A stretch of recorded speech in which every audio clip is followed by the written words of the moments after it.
Hello friends, welcome to our official channel the goal achiever. IBPS clerk ने अपना notification release कर दिया है। आज हम लोग डिटेल में जानेंगे कि क्वालिफिकेशन क्या है, एज क्राइटेरिया क्या रखी है, एग्जाम पैटर्न में क्या कोई चेंजेस हुए हैं और डिटेल एक्सप्लेनेशन मैं इस वीडियो में आप लोग के साथ शेयर करूंगा। टोटल पोस्ट की अगर मैं बात करूं तो लगभग 10,270 10,000 प्लस वैकेंसीज रिलीज की गई है। एक बहुत ही बढ़िया अपॉर्चुनिटी है उन लोगों के लिए जो लगातार बैंकिंग की तैयारी कर रहे हैं। तो चलिए हम लोग डिटेल में नोटिफिकेशन के कुछ की पॉइंट्स हम लोग जानते हैं, जो इंपॉर्टेंट पॉइंट्स हैं। इस वीडियो को लास्ट तक जरूर देखिएगा, उसके बाद ही आप फॉर्म फिल कीजिए। कुछ चीजें मैं बताऊंगा जो बहुत ही इंपॉर्टेंट होने वाली हैं।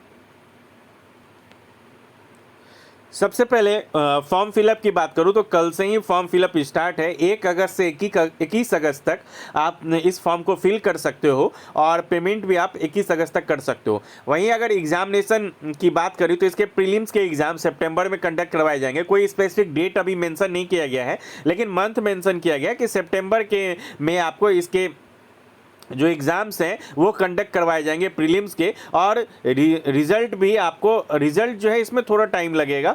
इसमें रिजल्ट आपके प्रीलिम्स के नवंबर में डिक्लेयर किए जाएंगे और मेन के एग्ज़ाम्स भी नवंबर में ही शेड्यूल्ड है। यानी कि आप मान के चलिए कि सितंबर लास्ट में आपके प्री के एग्ज़ाम्स कंडक्ट करवाए जाएंगे और नवंबर फर्स्ट वीक में आपके प्री के रिजल्ट डिक्लेयर कर दिए जाएंगे और उसके 10 से 12 दिन के बाद इसके मेंस, यानी कि नवंबर लास्ट के आसपास आप इसके मेंस के एग्जाम्स कंडक्ट करवा लिए जाएंगे। तो ज़्यादा टाइम नहीं बचा हुआ है, मात्र 21 अगस्त तक इसके फॉर्म फिलअप होंगे। उसके बाद फिर सितंबर, अक्टूबर और नवंबर आपके पास 3 मंथ का टाइम है।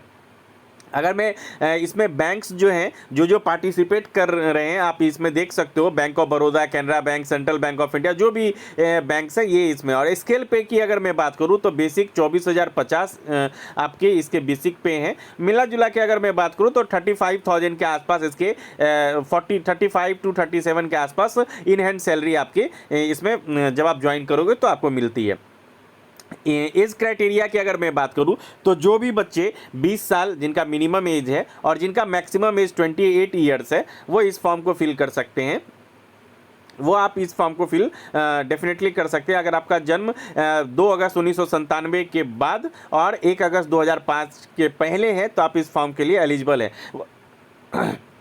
वहीं अगर आप एज रिलैक्सेशन की बात करूं तो SC/ST के लिए 5 साल, OBC के लिए 3 साल और जो भी डिसेबिलिटीज़ कोटा के अंदर आते हैं उनको 10 साल के लिए एज रिलैक्सेशन इसमें दिया गया है। अब एग्ज़ाम्स पैटर्न की अगर बात किया जाए तो एग्ज़ाम्स पैटर्न में कोई खास चेंजेस देखने को नहीं मिले हैं। प्री के एग्ज़ाम्स में इंग्लिश, न्यूमेरिकल एबिलिटी और रीजनिंग की सेक्शंस हैं। 30 question 30 marks, 35 question numerical ability के और रीजनिंग के 35 क्वेश्चन 35 मार्क्स और इंग्लिश के 30 क्वेश्चन के लिए 30 मार्क्स और सभी सेक्शनल टाइमिंग 20 मिनट के आपको दिए जाएंगे। वहीं अगर मेंस की बात की जाए तो general awareness 40 question 50 marks 20 minute, general English 40 question 40 marks 35 minutes, reasoning ability 40 question 60 marks 35 minutes और quantitative aptitude 35 question 50 marks 30 minutes. यानी कि ओवरऑल नंबर ऑफ क्वेश्चंस 155 और मैक्सिमम मार्क्स 200 के एग्जाम्स होंगे और 120 मिनट का ये मेंस का एग्जाम्स कंडक्ट करवाया जाएगा।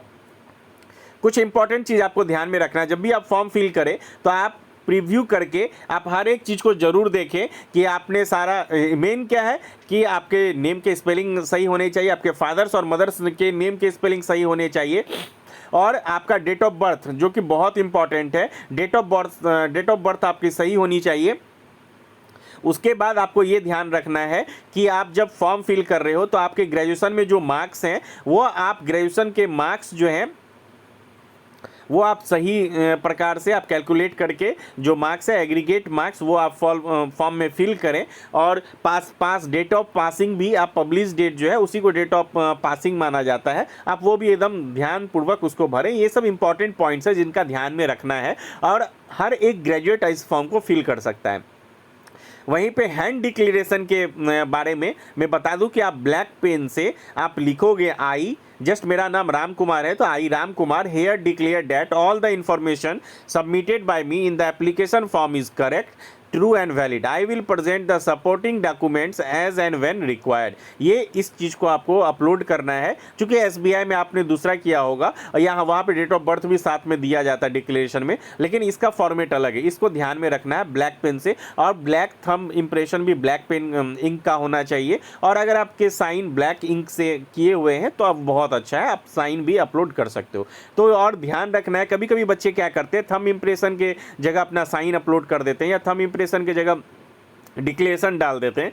तो इन चीज़ों का ध्यान रखना है, एक बार आप प्रीव्यू कर लें, फिर ओके करें, उसके बाद सारे कुछ देखें, फिर आप फॉर्म सबमिट करें। हालांकि आप IBPS ने एडिट के ऑप्शंस भी दे दिए हैं, मॉडिफाई के ऑप्शंस भी दे दिए हैं, तो अब पहले की तरह प्रॉब्लम नहीं है कि दोबारा फॉर्म फी आपको करना पड़ेगा, अपलोड करना, फॉर्म फी देना पड़ेगा। तो ये मोटा मोटी IBPS कलर का नोटिफिकेशन था। क्या क्वालिफिकेशन, अगर आप ग्रेजुएट हैं तो इस फॉर्म को फिल कर सकते हैं।